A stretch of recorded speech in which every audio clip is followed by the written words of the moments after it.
بسم الله الرحمن الرحيم السلام عليكم ورحمة الله تعالى وبركاته. وعليكم السلام.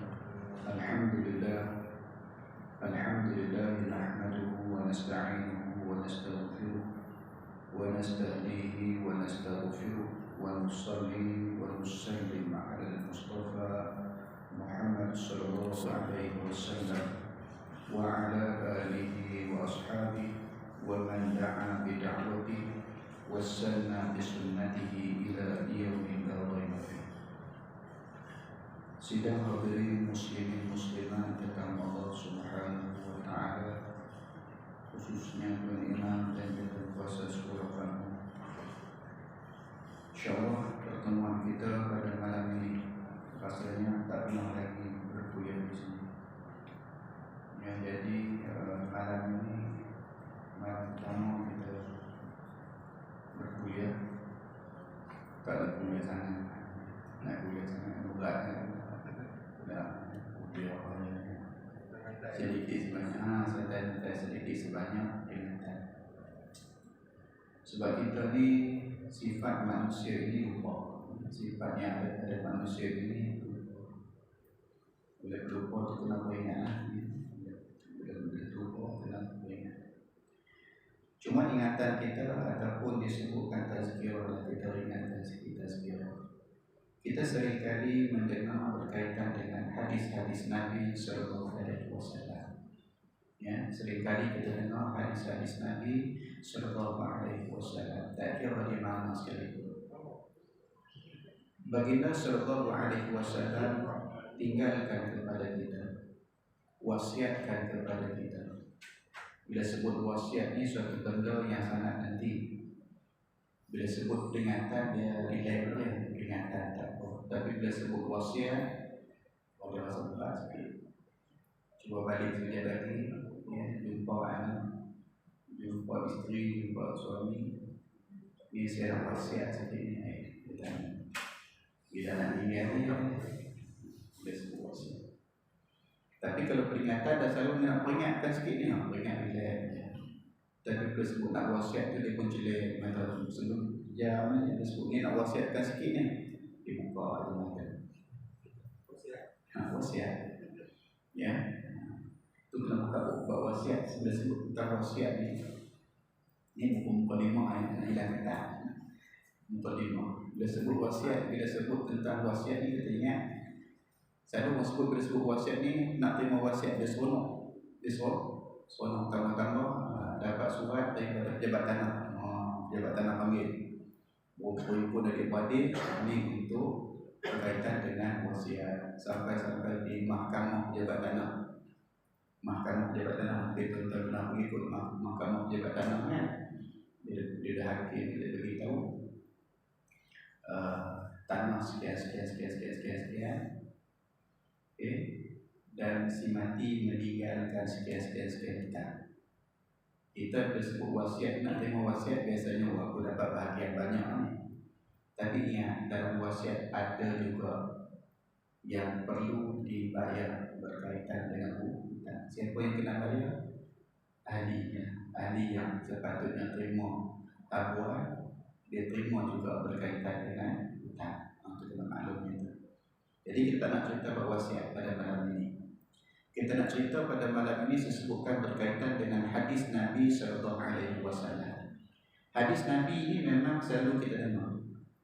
Kuliah-kuliah kita pun baik di masjid, baik di surau, ada saja kuliah-kuliah berkaitan dengan pengajian hadis. Tak kira lah hadis 40 ke ataupun matan arba'in disebutkan. Hadis 40 dia tak tahu matan arba'in, betul matan arba'in. Ya, benda yang sama lah, ya, hadis 40 pun sama, matan arba'in ataupun sahih Bukhari, sahih Muslim dan sebagainya. Tapi pada malam ini saya nak ubah sedikit, nak ambil sedikit yang nampak ada kelainan di sebalik daripada hadis-hadis yang disebutkan, yang disebut berkaitan dengan ulumul hadis. Selalu kita dengar ilmu hadis, yang ini kita nak tengok berkaitan dengan ulumul hadis. Semuanya berkisar tentang apa yang dilafazkan, yang dikaitkan dengan Nabi sallallahu alaihi wasallam. Jadi maknanya yang disebutkan berkaitan dengan hadis Nabi, dia ada 4 perkara yang utama yang berkait dengan Nabi. Selalu kita dengar berkaitan dengan hadis Nabi ini, apa yang Nabi sebutkan. Dalam hadis yang disebutkan hadis 4 perkara yang berkait dengan Nabi sallallahu alaihi wasallam, ianya adalah hadis. 4 perkara. Satunya yang disebutkan min qaulin, apa yang diucapkan oleh Nabi sallallahu alaihi wasallam. Itu yang pertama. Itu yang pertama yang disebutkan min qaulin, daripada perkataan ataupun percakapan Nabi sallallahu alaihi wasallam. Maknanya apa yang Nabi lafazkan, apa yang Nabi sebutkan, apa yang Nabi katakan, itu adalah hadis. Itu yang pertama. Yang keduanya min qaulin aw fi'lin, ataupun perbuatan Nabi, ataupun yang dikatakan tindak tanduk Nabi, perlakuan Nabi. Nabi tak cakap, tapi Nabi sallallahu alaihi wasallam buat. Nanti kita tengok contoh. Yang ketiganya yang disebut, yang ketiganya min qaulin aw fi'lin aw taqririn. Apa makna takrir? Pengakuan Nabi. Nabi tak cakap, Nabi tak buat, tapi ada takrir Nabi, perakuan Nabi. Nanti kita tengok apa yang dikatakan perakuan Nabi.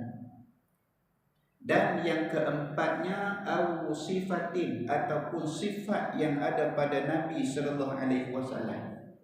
Nabi tak cakap, Nabi tak buat, Nabi tak buat ikrar, perakuan, tapi kepada sifat yang ada pada Nabi sallallahu alaihi wasallam juga dinamakan sebagai hadis. Maknanya yang dikatakan hadis ini ma'udhifa ila Nabi, apa sahaja yang berkait dengan Nabi sallallahu alaihi wasallam itu adalah hadis. Yang saya disebut berkaitan hadis ini, muhadasah, percakapan, perbualan dan sebagainya, selalu disebut perkataan. Tapi bila disebut akan Nabi sallallahu alaihi wasallam, apa sahaja yang bersangkut dengan Nabi sallallahu alaihi wasallam, ianya adalah hadis, ianya adalah sunnah. Mungkin tuan-tuan pernah dengar berkaitan dengan orang mempertikaikan berkaitan dengan bentuk capal Nabi sallallahu alaihi wasallam. Ingat, apa yang ada kaitan dengan Nabi sallallahu alaihi wasallam, ianya adalah hadis, ianya adalah sunnah. Bukan makna katanya apa yang Nabi bercakap sahaja, bahkan apa sahaja yang dikaitkan kepada Nabi sallallahu alaihi wasallam, ianya adalah sunnah, ianya adalah hadis. Kita ambil yang pertama, yang dikatakan, yang disebutkan qaul ataupun qauliyah. Ini kita sedia maklum, dalam hadis Nabi juga kita sebut, kita baca. Okey, berkaitan dengan yaqulu qala Nabi sallallahu alaihi wasallam. Disebutkan berkaitan dengan qauliyah. Perkataan Nabi ini selalu kita dengar. Selalu kita dengar, selalu kita dalam kuliah berkaitan dengan kuliah hadis, penyampai akan menyebutkan hadis-hadis Nabi sallallahu alaihi wasallam. Kebanyakannya ianya adalah qauliyah, kata-kata Nabi sallallahu alaihi wasallam. Jadi itu yang diperhatikan, itu yang disebutkan berkaitan dengan hadis. Ataupun yang keduanya au fi'li, au fi'lin, ataupun perbuatan Nabi. Maknanya perbuatan Nabi ini apa sahaja yang dilakukan oleh baginda sallallahu alaihi wasallam. Contoh, Nabi naik ke masjid, masuk ke masjid. Sahabat perhatikan, Nabi mula sekali pijak anak tangga dan masuk ke dalam masjid, mendahulukan dengan kaki kanan.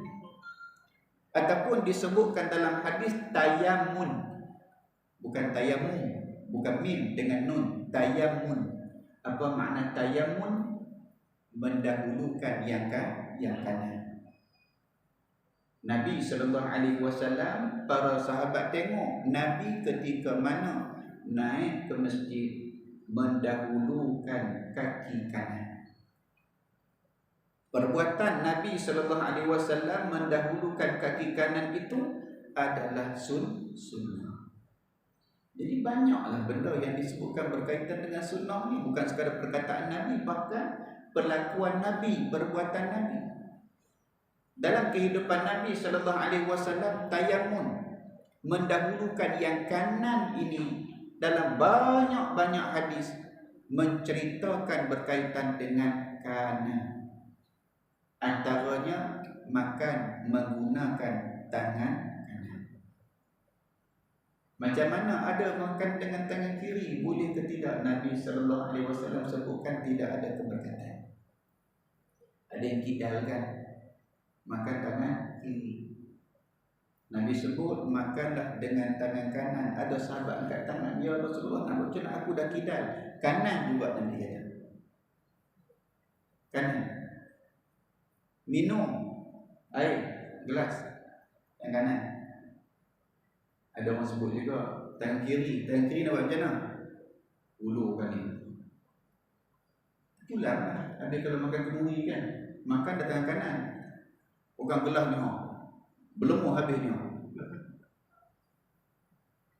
Ada juga Allah pernah tanya saya ingat ni kuliah dekat apa ni, Sungai Rambai sana, parit apa sebelah sana kan banyak parit kan, parit Melana ala apa lah. Cerita bab ni. Dia tanya saya, Ustaz, nak tanya satu soalan. Nak tanya boleh? Tanya aja. Tak salah pun tanya. Jawab tu pulang, nak jawab tak jawab kan? Tanya nak tanya apa pun kan? Tanya. Okey. Ustaz cerita pasal kanan. Ustaz mai tadi dengan apa? Dengan kereta. Jom. Tak larat boleh motor. Jom naik kereta. Ustaz naik kereta kaki kanan ke kaki kiri? Sudah. Kau dekat aku bagi dah dengan cawan ni. Jauh kan? Pandai ayat ni. Ustaz kata kanan. Kenapa Ustaz nak kereta kaki kiri? Ya. Jadi makna nak sebutkan sini, tengok keadaan. Pulang kan. Tidak kita tuan nak naik motor kan. Nak angkat kaki mana dulu? Tuan angkat kaki kiri dulu ke kaki kanan dulu ke? Tak pernah angkat kaki kanan, tiba-tiba nak angkat tak pernah angkat kaki kiri, tiba-tiba nak angkat kaki kiri. Agak-agaknya tuan-tuan jatuh dulu ke motor jatuh dulu? Jadi kita try tengok je. Kita tengok keadaan. Tapi dalam banyak keadaan Nabi sallallahu alaihi wasallam buat apa? Nabi sallallahu alaihi wasallam dahulukan kanan. Minum, makan, hatta mengangkat hadas besar pun Nabi sallallahu alaihi wasallam mulakan dengan sebelah kanan. Selesaikan sebelah kanan dulu.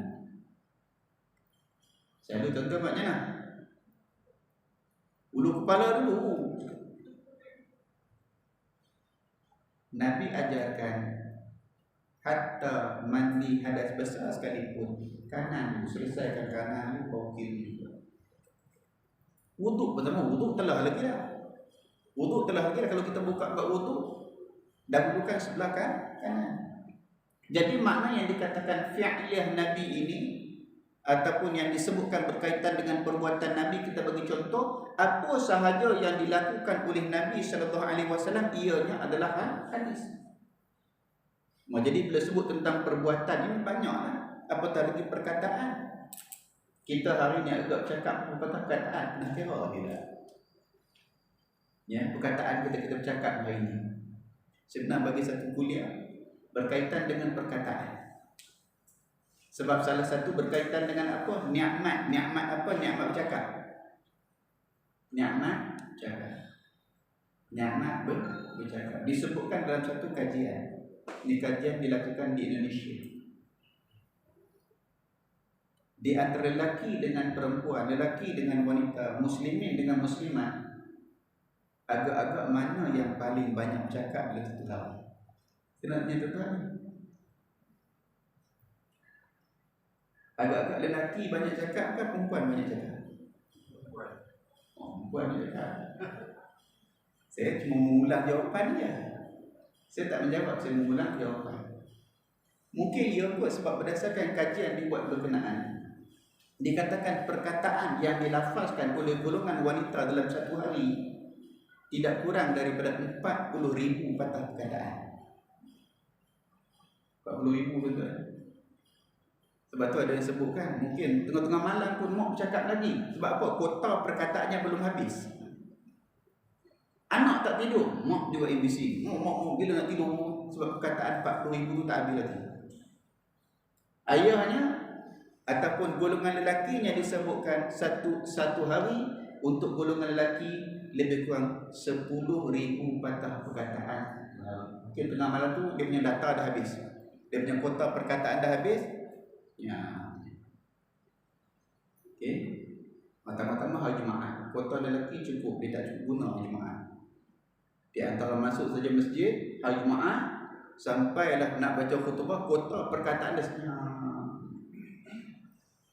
Mungkin tempoh lah. Itu dari perkataan kita ni. Akan tetapi perkataan Nabi sallallahu alaihi wasallam ini dan juga perbuatan Nabi sallallahu alaihi wasallam ini diriwayatkan oleh para sahabat. Kita riwayat zaman kita macam mana riwayat zaman kita ya? Video riwayat zaman kita. Zaman Nabi sallallahu alaihi wasallam periwayatan hadis dibuat melalui hafazan, diingat dalam kepala dia, ataupun melalui penulisan, dia tulis apa yang diucapkan oleh Nabi sallallahu alaihi wasallam. Itu zaman Nabi sallallahu alaihi wasallam. Jadi berkaitan dengan min qaulin au fi'lin, daripada perkataan dan juga daripada perbuatan Nabi sallallahu alaihi wasallam. Ini baru mukadimah ya, baru mukadimah. Sebab tajuk kita ulum hadis.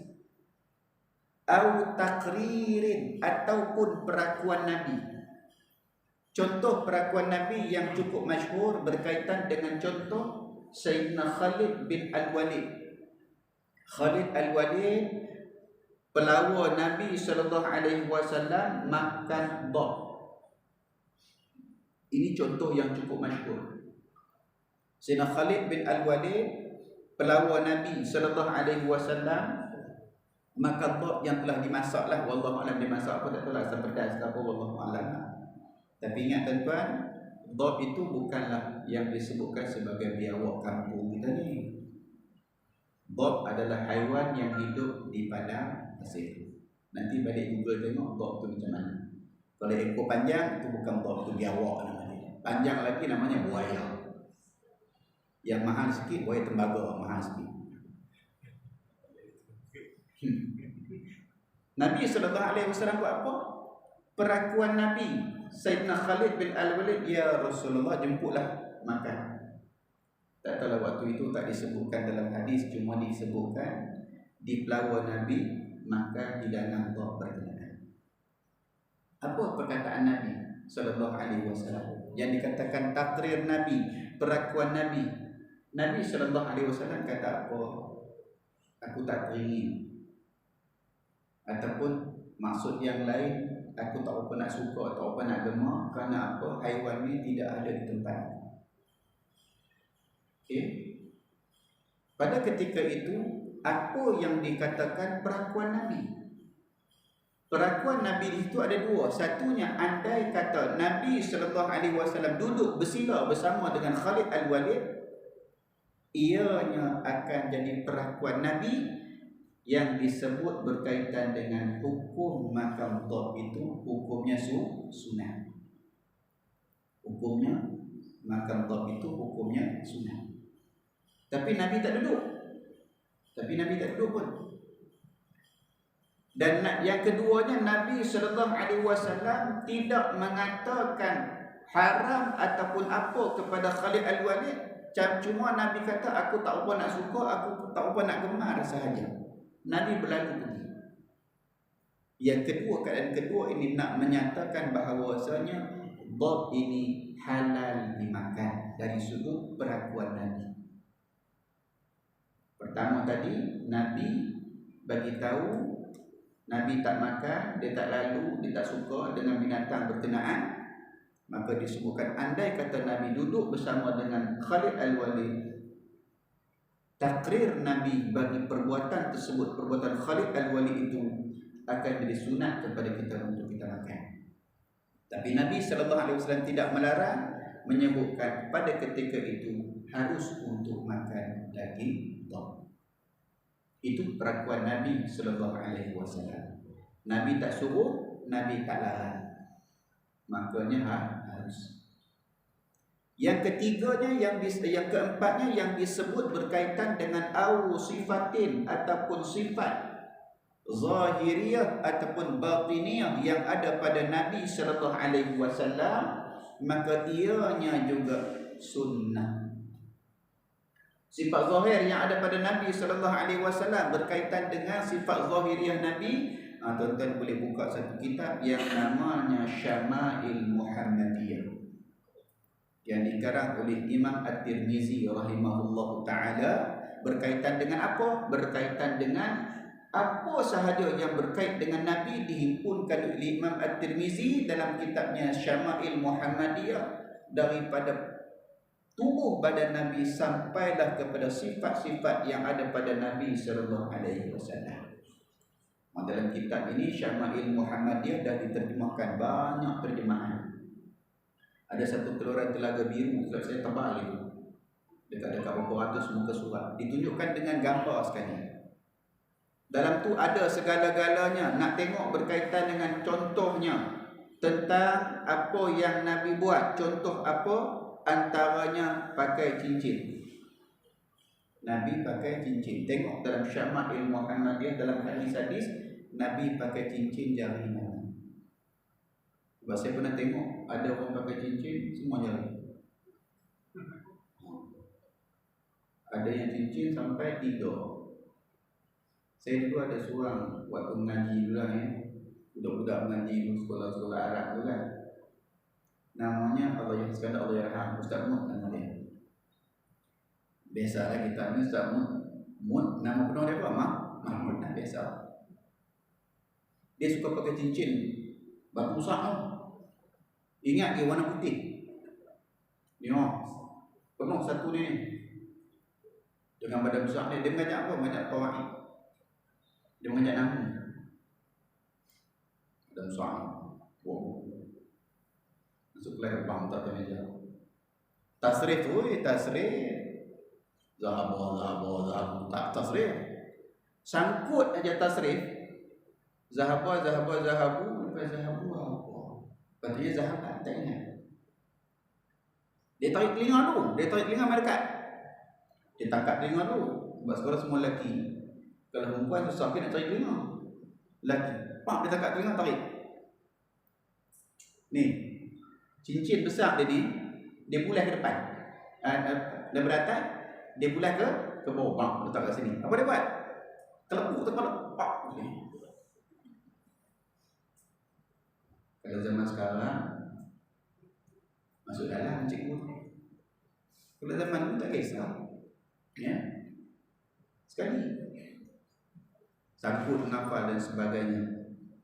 Jadi berkaitan dengan apa yang saya nak ceritakan, berkaitan dengan apa yang dikatakan binatang dhab. Tak nak pergi jauh. Ya. Allah Yarham, moga-moga Allah rahmati dia. Sonok belajar bahasa Arab.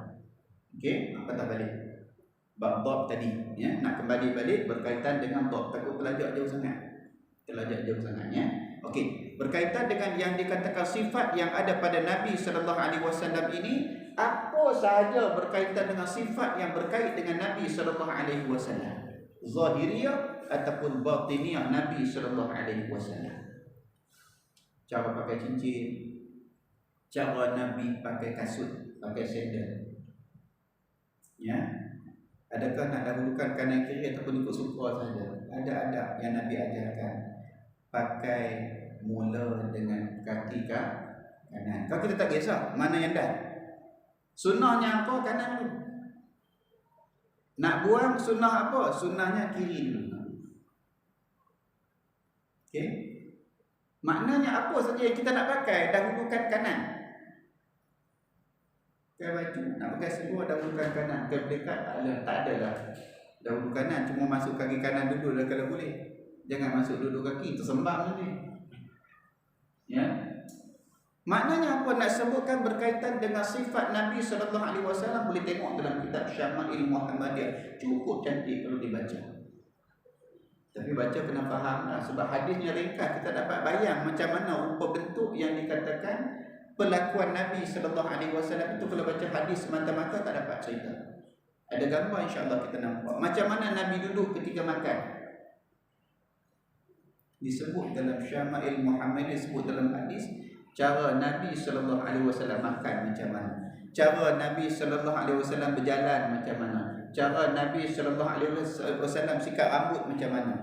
Segala-gala disebutkan dalam kitab berkenaan Syama'il Muhammadiyah. Jadi 4 perkara ini baru nak masuk tentang ulumul hadis.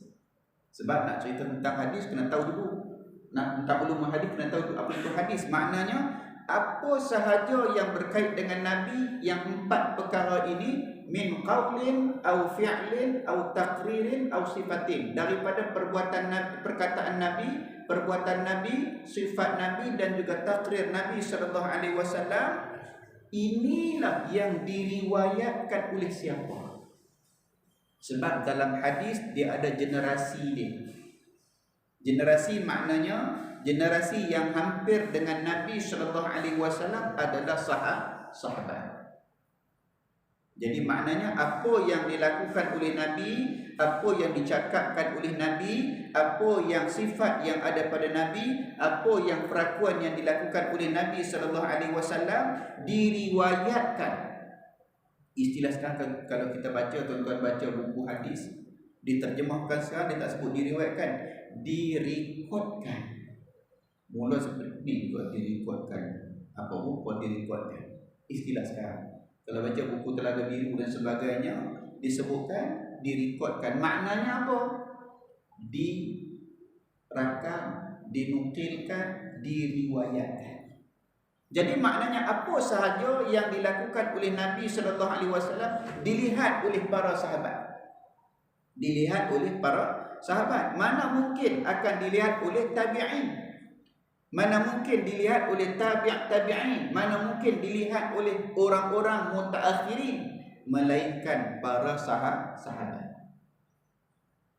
Radhiyallahu anhum ajma'in. Sahabat yang lihat Nabi, sahabat yang dengar Nabi bercakap, sahabat yang tengok Nabi buat, sahabat yang perhatikan tentang takrir Nabi, sahabat yang menyaksikan sifat-sifat yang ada pada Nabi sallallahu alaihi wasallam. Ini yang diriwayatkan oleh para sahabat.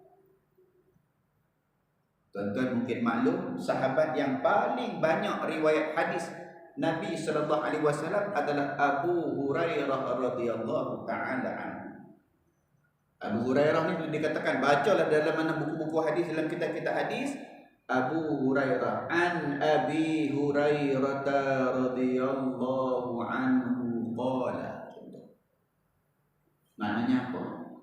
Banyak hadis yang paling banyak yang diriwayatkan oleh Abu Hurairah radhiyallahu taala anhu. Dan sahabat-sahabat yang lain, Ibnu Umar, Anas bin Malik, Aisyah, Ibnu Abbas dan juga Jabir. Itu di antara sahabat-sahabat yang banyak riwayat hadis Nabi sallallahu alaihi wasallam.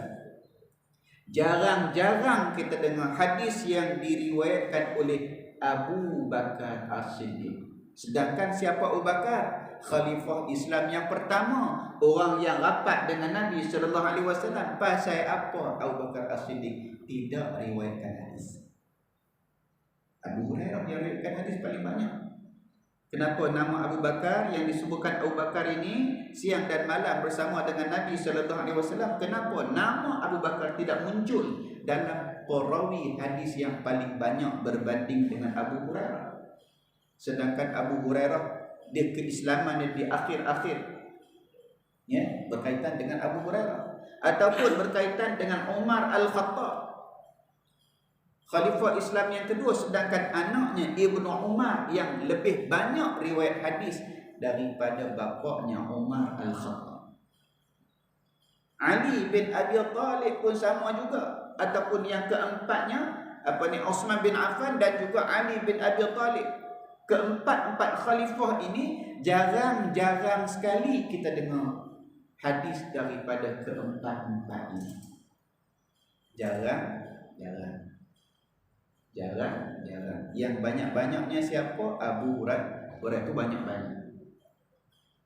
Sedikit-sedikit, jarang-jarang, kadang-kadang. Kadang-kadang disebutkan antaranya Umar Al-Khattab radhiyallahu ta'ala anhu.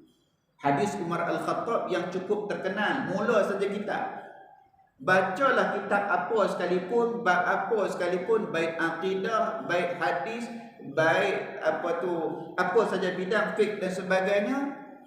Pertama sekali kita buka hadis, antaranya Sahih Bukhari. Buka saja hadis yang pertama apa? An Abi Hafsin Umar Al-Khattab radhiyallahu ta'ala anhu qala Nabi sallallahu alaihi wasallam innamal a'malu binniyat. Buka pada mana-mana kita baca.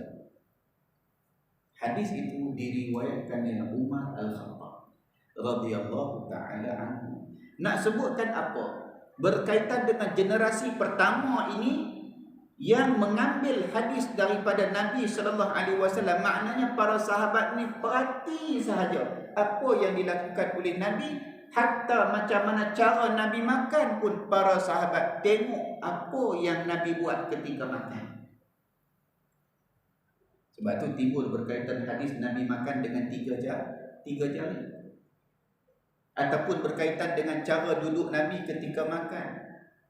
Ada disebutkan berkaitan dengan adab makan dalam hidangan. Sebagai contoh, apa adab yang disebutkan oleh Nabi sallallahu alaihi wasallam, antaranya Nabi pernah makan bersama-sama dengan anak kecil Ibnu Abbas. Apa yang dilakukan dalam satu hidangan ni, wallahualam sekarang kita hidangan, kalau kata zaman dulu, kalau kata kenara ni ada makan dalam satu hidang. Sekarang dah tak ada dah, semua ada buffet dah sekarang ni. Kalau zaman dulu mungkin beridang, wallahualam Melaka ni ada tak beridang, teman beridang dulu. Kalau tuan-tuan yang daripada utara kenal lah beridang. Cukup 4 orang ataupun 3-4 orang nak ke atas. Kalau kata 2 orang, bahagian makanan tak akan bagi, sorry. Sekurang-kurang cukup 3 orang baru dia urut satu talam. Dalam talam tu ada satu set komplit menu yang ada pada hari tu, termasuklah nasi. Masuk dalam satu bekas, dia terlengkupkan dengan pinggan, pergi makanlah, cukup mana nak pergi makan. Pastikan cukup 3 orang dan ke atas. Dalam hidangan berkenaan, apa yang Nabi ajar berkaitan dengan dalam hidangan berkenaan. Dalam hidangan itu kata Nabi sallallahu alaihi wasallam, pertama sekali ketika mana makan, ambillah mana yang paling hampir. Paling hampir. Ini pun ada juga, bila cerita bab ni ada juga sebut. Habis Ustaz, kalau depan tu cili, takkan nak makan cili tu, agak-agak lah. Paling dekat dengan tujuan apa? Tak nampak gelojok sangat nak makan tu, walaupun hujung tu sedap. Takkan nak tak cantik. Dari situ adab makan. Ambil yang paling dekat. Dan disebutkan juga ketika mana makan, dahulukan yang lebih berumur. Nak sebut tua tak ada, berumur sikit.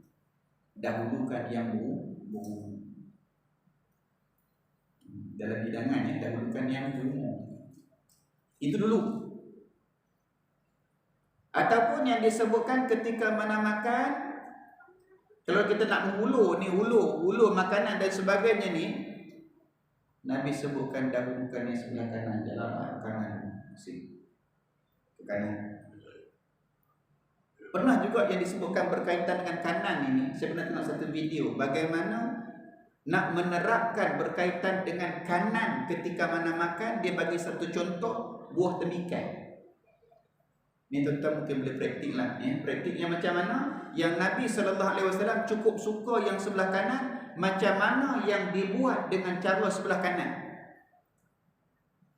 Dalam sebiji temikai, belah 2. Sudah pasti ada sebelah kiri, ada sebelah kanan. Jarang orang belah temikai macam tu. Dia belah macam tu dah. Kiri dengan kanan. Ambil yang kanan ni dulu. Yang kiri tak tepi dulu. Ambil yang kanan ni dulu. Daripada setengah tadi, nak bahagi jadi suku.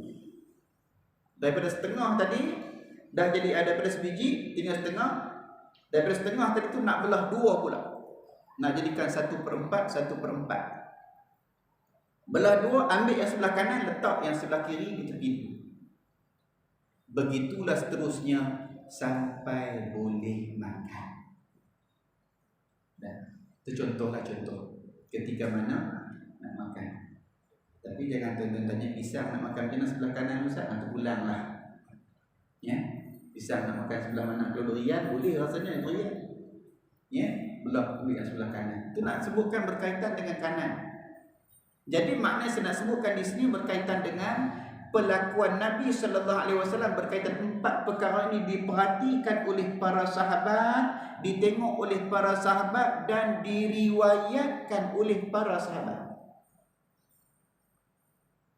Kita umpamakan berkaitan dengan sahabat ini orang yang pertama tengok perbuatan Nabi sallallahu alaihi wasallam. Itu yang paling utama. Walaupun ada sahabat-sahabat yang lain yang juga namanya sahabat tapi dia tak tengok perbuatan Nabi, itu dah masuk second class. Second class dalam hadis tersebut. Maknanya apa? Orang yang musyahadah, orang yang nampak pada waktu tersebut, itu yang paling utama. Sebagai contoh disebutkan contoh hadis Nabi sallallahu alaihi wasallam menyebutkan man kadzdzaba alayya muta'ammidan falyatabawwa maq'adahu minan nar. Hadis berkaitan dengan ingatan Nabi menipu atas nama Nabi sallallahu alaihi wasallam, man kadzdzaba alayya muta'ammidan falyatabawwa maq'adahu minan nar. Disebutkan hadis ini sahaja diriwayatkan oleh 70 orang sahabat. Yang mana 70 orang sahabat itu mendengar perkataan yang keluar daripada mulut Nabi sallallahu alaihi wasallam, man kadzdzaba alayya muta'ammidan falyatabawwa maq'adahu minan nar. Maknanya oleh 70 orang yang meriwayatkan hadis tersebut, maknanya hadis itu memang ramai yang riwayatkan, ramai yang mendengar. Jadi maknanya dalam kalangan sahabat-sahabat yang mendengar itu ada sahabat yang tidak mendengar. Sahabat yang lain mungkin bertanya apa yang Nabi sebut, maka sahabat ini menyampaikan kepada sahabat yang tak dengar tadi. Di situlah berlakunya proses berkaitan dengan periwayatan hadis. Sahabat kelompok pertama tadi ambil daripada Nabi sallallahu alaihi wasallam, tidak kira sama ada min qaulin perkataan Nabi, au fi'lin ataupun perbuatan Nabi, au taqririn perakuan Nabi, au sifatin ataupun sifat Nabi sallallahu alaihi wasallam. Sahabat yang batch pertama ini ambil daripada Nabi sallallahu alaihi wasallam, sampaikan kepada batch yang kedua yang tidak hadir kuliah pada malam itu contoh. Tetap juga kedua-duanya sahabat, tapi bezanya apa? Sahabat grup pertama ini dengar apa yang Nabi sebut, apa yang Nabi buat, apa yang Nabi takrirkan, berbanding dengan batch yang kedua yang tak dengar apa yang Nabi sallallahu alaihi wasallam sebut, tetapi disebut semula oleh sahabat yang mendengar tadi. Di situ dah ada kita letakkan sebagai contoh A, sahabat pertama dengan Nabi sallallahu alaihi wasallam namanya A, sahabat yang kedua yang tak dengar itu namanya B. Kalau dalam bacaan hadis disebutkan an B, an A, an Rasulullah sallallahu alaihi wasallam, itu periwayatan hadis. Maknanya apa? A ambil daripada Nabi sallallahu alaihi wasallam, B ambil daripada A, C pula ambil daripada B, D ambil pula daripada C. Begitulah seterusnya. Kalau contoh kita tengok dalam Sahih Al-Bukhari, hadis berkaitan dengan Sahih Bukhari sebagai contoh, kita nak bagi contoh sajalah ya. Saya mengharapkan kalau ada kesempatan kita berkuliah di sini, seronok kan? Tapi wallahu alam ya. Surat jaib pun dah keluar ni, surat jaib suruh buat kuliah online. Salah dah, standby dah kuliah online, salah ya. Okey, saya nak sebutkan macam mana tadi yang dikatakan daripada seorang kepada seorang kepada seorang. Hadis innamal a'malu binniyat sebagai contoh, hadis yang diriwayatkan oleh Umar Al-Khattab. Siapa yang meriwayatkan daripada Umar Al-Khattab? Alqamah bin Waqqas. Siapa yang mengambil daripada Alqamah? Muhammad bin Ibrahim. Siapa yang ambil daripada Muhammad bin Ibrahim? Yahya bin Sa'id. Siapa yang ambil daripada Yahya bin Sa'id? Al-Humaydi, Abdullah ibn Zubair. Sebelum Abdullah ibn Zubair, Sufyan. Abdullah ibn Zubair pula, hadis ini diambil oleh Imam Bukhari. Maknanya dia bersambung daripada satu generasi daripada zaman sahabat. Selepas sahabat siapa? Tabi'in. Ikut dalam kaedah disebutkan zaman sahabat ini berlangsung 100 tahun. Walaupun Nabi SAW wafat pada tahun berapa hijrah? Nabi wafat 11 hijrah. Disebutkan berkaitan dengan sahabat, yang disebutkan sahabat yang paling akhir, ya, yang paling akhir wafat di antaranya berkaitan dengan yang disebutkan berkaitan dengan sahabat-sahabat yang orang kata apa? Yang kategorinya kategori sahabat, tetapi mereka itu di antara yang akhir-akhir wafat. Antaranya yang disebut sebagai Abu Tufail Amir bin Wa'il Al-Laythi, dan juga ada yang menyebutkan berkaitan dengan Anas bin Malik. Yang disebutkan Abu Tufail wafat dia pada tahun 100 hijrah. Dia sahabat. Maknanya dia pernah bersama dengan Nabi sallallahu alaihi wasallam, sezaman dengan Nabi sallallahu alaihi wasallam, yang disebutkan berkaitan dengan sahabat yang hidup sezaman dengan Nabi dan beriman. Kalau hidup sezaman dengan Nabi, Abu Jahal, Abu Lahab semua sahabat, bukan. Tak dikait-titlekan sebagai sahabat. Sebaliknya yang dikatakan sahabat yang sezaman dengan Nabi dan ianya adalah beriman. Sebab dalam sahabat ni banyak orang kata apa berkaitan dengan apa tu kaedah untuk meletakkan sahabat, tapi ini di antara yang disebutkan keseluruhan pendapat tersebut.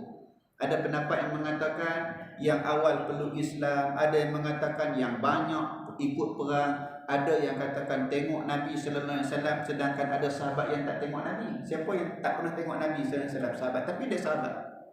Antaranya apa? Abdullah Ummi Maktum, dia buta. Kalau kata tengok Nabi, maka Abdullah ibn Maktum bukanlah sahabat, sebab dia buta. Maka sebab itulah disebutkan berkaitan dengan tengok Nabi sallallahu alaihi wasallam itu tidak termasuk berkaitan dengan yang dikatakan sahabat. Selepas zaman sahabat, siapa dah habis disebutkan 100 hijrah, yang dikatakan 100 tahun disebutkan 100. Secara mudah disebutkan zaman sahabat itu sampai kepada 100 hijrah. Selepas 100 hijrah masuk zaman tabi'in. Siapa tabi'in? Yang dikatakan tabi'in ini orang yang tidak sempat bertemu dengan Nabi. Orang yang tak sempat bertemu dengan Nabi sallallahu alaihi wasallam, tapi yang dikatakan tabi'in orang yang sempat bertemu dengan sahabat saja. Orang yang sempat bertemu dengan sahabat saja. Senang contoh kita lah ya, dalam kehidupan kita ini. Generasi mana yang kita pernah jumpa? Maksudnya apa? Contohnya kita dengan ayah kita sezaman. Contoh, maksud dia kita dengan ayah kita. Okay? Kita dengan ayah kita ni kita kategorikan sebagai apa?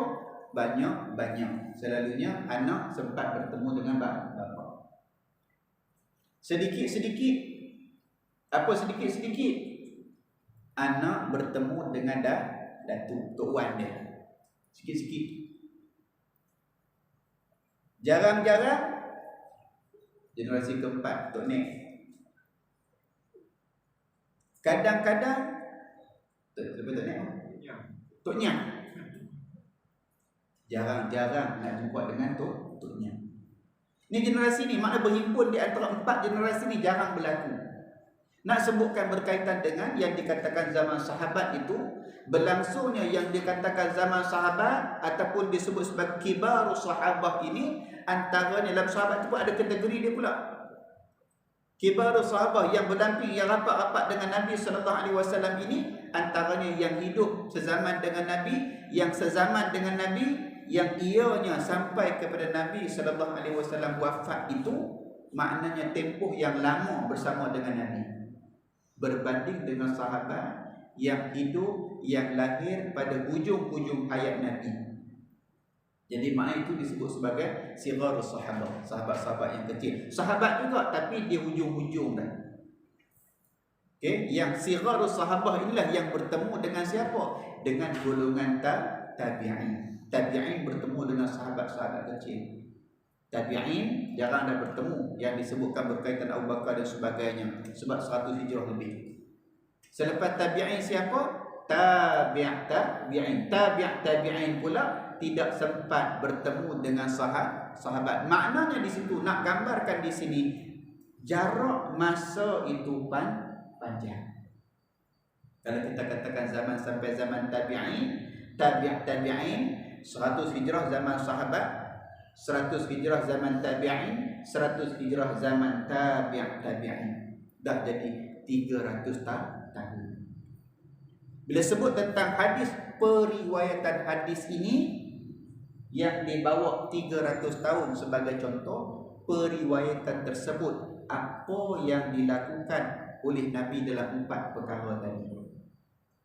Jadi sebab itulah kita nak sebutkan berkaitan dengan ilmu ulumul hadis.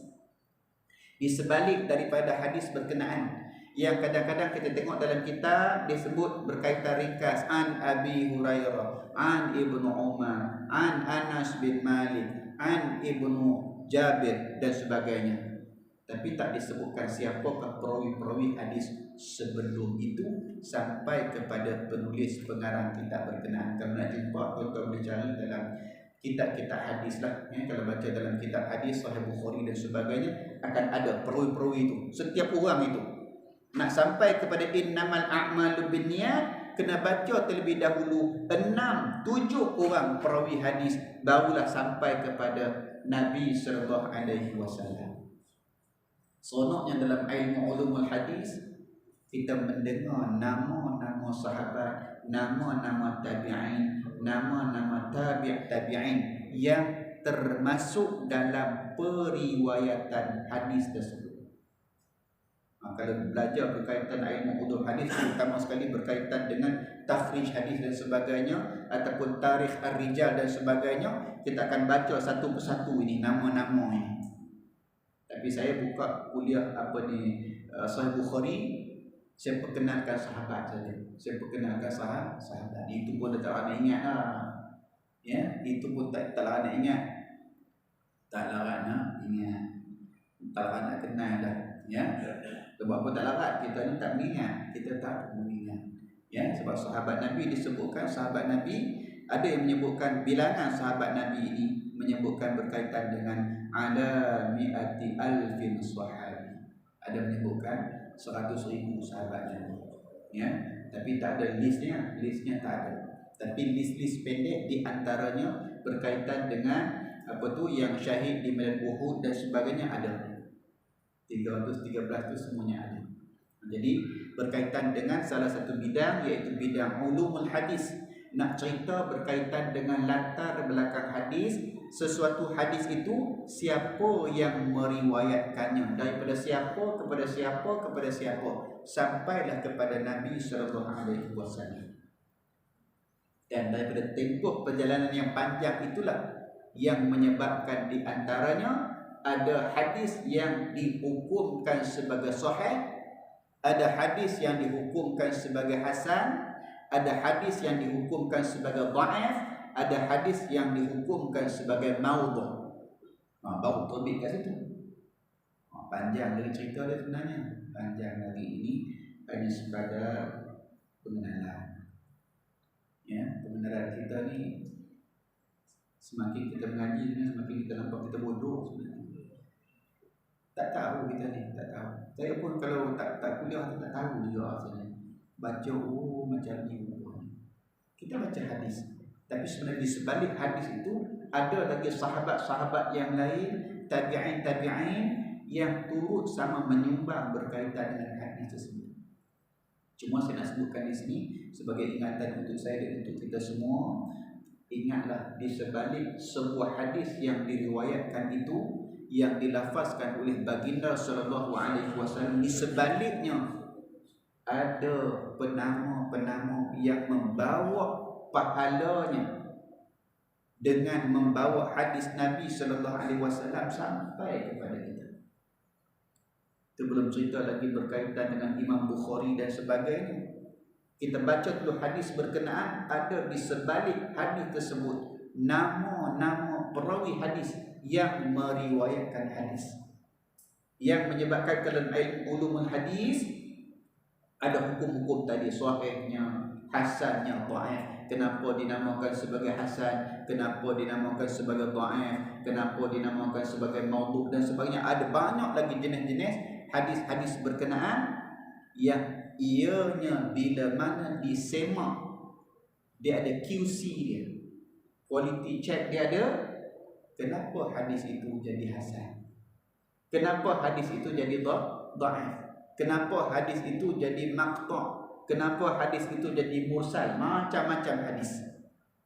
Itu di antara contoh bidang ulumul hadis yang lebih mendetail, bukan tengok kepada isi semata-mata, sebaliknya tengok kepada sahabat, tabi'in, tabi'in seterusnya, sampailah kepada pengumpul ataupun yang disebut sebagai musnid bagi sebuah kitab tersebut, yang menghimpunkan hadis berkenaan daripada satu kepada satu kepada satu kepada satu, ataupun disebutkan berkaitan dengan sanad.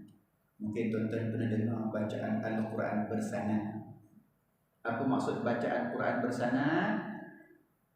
Saya rasa di Masjid Al-Azim ada, ya, Masjid Al-Azim bulan puasa untuk saya, sebelum bulan puasa. Apa istilah yang dikatakan bersanad itu? Tuan Syekh, Tuan Imam, Tuan yang kita baca Quran dengan dia itu, dia ada sanad dia, ada yang disebutkan sampai kepada baginda sallallahu alaihi wasallam. Dia ada rangkaian dia dari sampai kepada Nabi sallallahu alaihi wasallam.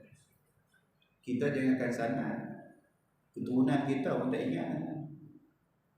Keturunan kita ingat sampai tahap mana? Kita, bapak kita, untuk buat kita, untuk nyari kita tak tahu. Kalau boleh dapat 7 keturunan tuan-tuan, cukup hebat kan? Itu 7 keturunan. 7 keturunan berapa puluh tahun, berapa ratus tahun.